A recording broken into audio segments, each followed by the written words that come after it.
ಮತದಾನ ಆಗಿದೆ, ರಿಸಲ್ಟ್ಗೆ 2 ದಿನ ಬಾಕಿ. ಹೇಗೆ ಅನಿಸ್ತಾ ಇದೆ? ನೋಡಿ, ಮತದಾರ ನಮಗೆ ಆಶೀರ್ವಾದ ಮಾಡಿದ್ದಾನೆ ಅಂತ ನಮ್ಮ ನಂಬಿಕೆ. ಸುಮಾರು 25,000ದಿಂದ 30,000 ಅಂತರದ ಮತದಲ್ಲಿ ನಾವು ಇವತ್ತು ಜಯಬೇರಿ ಬಾರಿಸ್ತೇವೆ ಅಂತ ನಮ್ಮ ಧೈರ್ಯ ಇದೆ.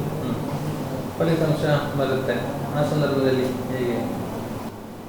ಫಲಿತಾಂಶ ಬಂದಾಗ ನಾನು ಕಾರ್ಯಕರ್ತರಿಗೆ ಇಷ್ಟೇ ಹೇಳೋದು, ಕಾರ್ಯಕರ್ತರು ಯಾವ ರೀತಿ ಕೆಲಸ ಮಾಡಬೇಕಂತ ಹೇಳಿದರೆ, ಮೊದಲು ಬೇರೆ ಪಕ್ಷಗಳು ಗೆದ್ದಿರುವಾಗ ನಮಗೆ ಗೊತ್ತಿದೆ, ಒಂದು ಪಕ್ಷದವರು ಇನ್ನೊಬ್ಬರ ಕಂಪೌಂಡ್ ಹತ್ರ ಹೋಗಿ ಪಟಾಕಿ ಹೊಡೆಯುವಂಥದ್ದು, ಒಬ್ಬರಿಗೆ ನೋವಾಗುವ ರೀತಿ ಮಾತಾಡುವಂಥದ್ದು, ಅದನ್ನೆಲ್ಲ ಮಾಡಬಾರ್ದು. ಎಲ್ಲಿಯೂ ಯಾರ ಮನೆಯ ಎದುರುಗಡೆ, ಯಾರ ಕಂಪೌಂಡ್ ಹಾಲ್ ಎದುರುಗಡೆ, ಇಲ್ಲದ್ರೆ ಇನ್ನೊಂದು ಪಕ್ಷದ ಕಾರ್ಯಕರ್ತರಿಗೆ ನಿಂದಿಸುವ ರೀತಿಯಲ್ಲಿ ನಾವು ಮಾತಾಡಬಾರ್ದು, ಅವರಿಗೆ ನೋವನ್ನು ಉಂಟು ಮಾಡಬಾರ್ದು ಅಂತ ನಾನು ಎಲ್ಲ ನಮ್ಮ ಕಾರ್ಯಕರ್ತರಲ್ಲಿ ಮನವಿ ಮಾಡ್ತಾ ಇರೋದು. ಹೆಚ್ಚು ಪಟಾಕಿಗಳನ್ನು ಹೊಡೆಯುವ ಮುಖಾಂತರ ಹಣ ವೇಸ್ಟ್ ಮಾಡಬಾರ್ದು, ಅದನ್ನು ಬಡವರಿಗೆ ಕೊಡಿ. ನಾವು ಹೆಚ್ಚು ಇದರಲ್ಲಿ ಮಾಡುವಂಥ ಅವಶ್ಯಕತೆಗಳಿಲ್ಲ. ಜನ ಆಶೀರ್ವಾದ ಮಾಡಿದ್ದಾರೆ, ಅದು ನಮಗೆ ಗೊತ್ತಿದೆ, ಅದನ್ನು ನಾವು ಸ್ವಾಗತ ಸ್ವೀಕಾರ ಎಲ್ಲ ಮಾಡ್ತೀವಿ. ನಾವು ಅವರಿಗೆ ಕೆಲಸದ ಮುಖಾಂತರ ಅದು ಅವರನ್ನು ಏನು ಅವರ ಋಣವನ್ನು ತೀರಿಸಬೇಕಾ ಆ ರೀತಿ ಮಾಡುವಂಥ ಆಲೋಚನೆ ಕಾರ್ಯಕರ್ತರಿಗೆ ಅದನ್ನು ನಾನು ಹೇಳಲಿಕ್ಕೆ ಇಚ್ಛೆ.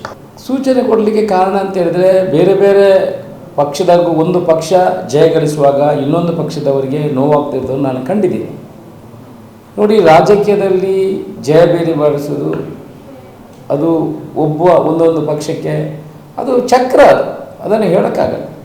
ನಾನು ಹಿಂದೆ ಕೆಲವರೆಲ್ಲ ಬೇರೆ ಬೇರೆ ಪಕ್ಷದವರ ಕಂಪೌಂಡ್ ಹಾಲ್ ಹತ್ರ ಹೋಗಿ ಪಟಾಕಿ ಹೊಡೆಯುವಂಥದ್ದು ನಾನು ನೋಡಿದ್ದೇನೆ. ಆಗಲೂ ನಾನು ಅದನ್ನು ಮಾಡಬಾರ್ದು ಅಂತ ಹೇಳಿದ್ದೇನೆ, ಆ ರೀತಿ ಮಾಡಬಾರ್ದು ಕಾರ್ಯಕರ್ತರು ಅಂತ.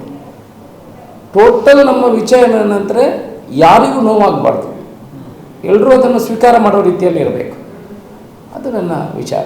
ಆನಂತರ ನಾನು ಈಗ ಕಾರ್ಯಕರ್ತರು ಬೇರೆ ಬೇರೆ ಕಡೆ ಹೇಳ್ತಾ ಇದ್ದಾರೆ, ನಾವು ಆಚರಣೆ ಹೇಗೆ ಮಾಡೋದು, ನಮ್ಮ ಗ್ರಾಮಕ್ಕೆ ಬರಬೇಕು, ಅಲ್ಲಿ ವಿಜಯೋತ್ಸವ ಆಚರಿಸಬೇಕು, ಬೇರೆ ಬೇರೆ ಗ್ರಾಮದಲ್ಲಿ ಇದೆಲ್ಲ ಸ್ವಾಭಾವಿಕ. ಕಾರ್ಯಕರ್ತರಿಗೆ ಪಾಪ ಒಂದು ತಿಂಗಳಿಂದ 45 ದಿವಸ ಕೆಲಸ ಮಾಡಿದ್ದಾರೆ, ಆ ಗ್ರಾಮದಲ್ಲಿ ವಿಜಯೋತ್ಸವ ಆಚರಿಸಬೇಕು ಅಂತ ಅವ್ರ ಮನಸ್ಸಿನಲ್ಲಿದೆ.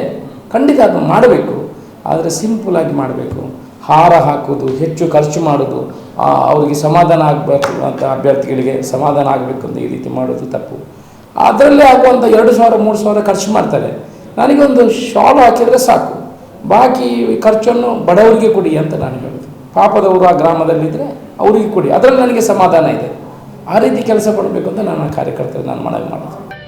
ಬಂಟ್ವಾಳ ತಾಲೂಕಿನ ಮಾಣಿಯ ಬಾಲ ವಿಕಾಸ ಆಂಗ್ಲ ಮಾಧ್ಯಮ ಶಾಲೆ ನೂತನವಾಗಿ ಸ್ಥಳಾಂತರಗೊಂಡ ಸುಸಜ್ಜಿತ ಅಂತಾರಾಷ್ಟ್ರೀಯ ಗುಣಮಟ್ಟದ ಡಿಜಿಟಲ್ ಕ್ಯಾಂಪಸ್. ಸತತ 34 ವರ್ಷಗಳ ಸುಭದ್ರ ಸೇವೆಯೊಂದಿಗೆ ಇದೀಗ ವಿದ್ಯಾರ್ಥಿ ಸ್ನೇಹಿ ಶೈಕ್ಷಣಿಕ ಶುಲ್ಕಗಳು, ವಿಶೇಷ ಆರಂಭಿಕ ಕೊಡುಗೆ, ಡೊನೇಷನ್ ಮುಕ್ತ ದಾಖಲಾತಿ ಹಾಗೂ ಇನ್ನೂ ಹಲವಾರು ಆಫರ್ಗಳು.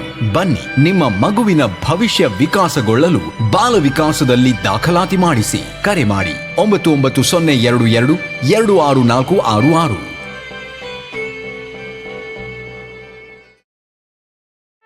ಸುದ್ದಿ ಚಾನಲ್, ಕ್ಷಣ ಕ್ಷಣದ ಸುದ್ದಿಗಾಗಿ.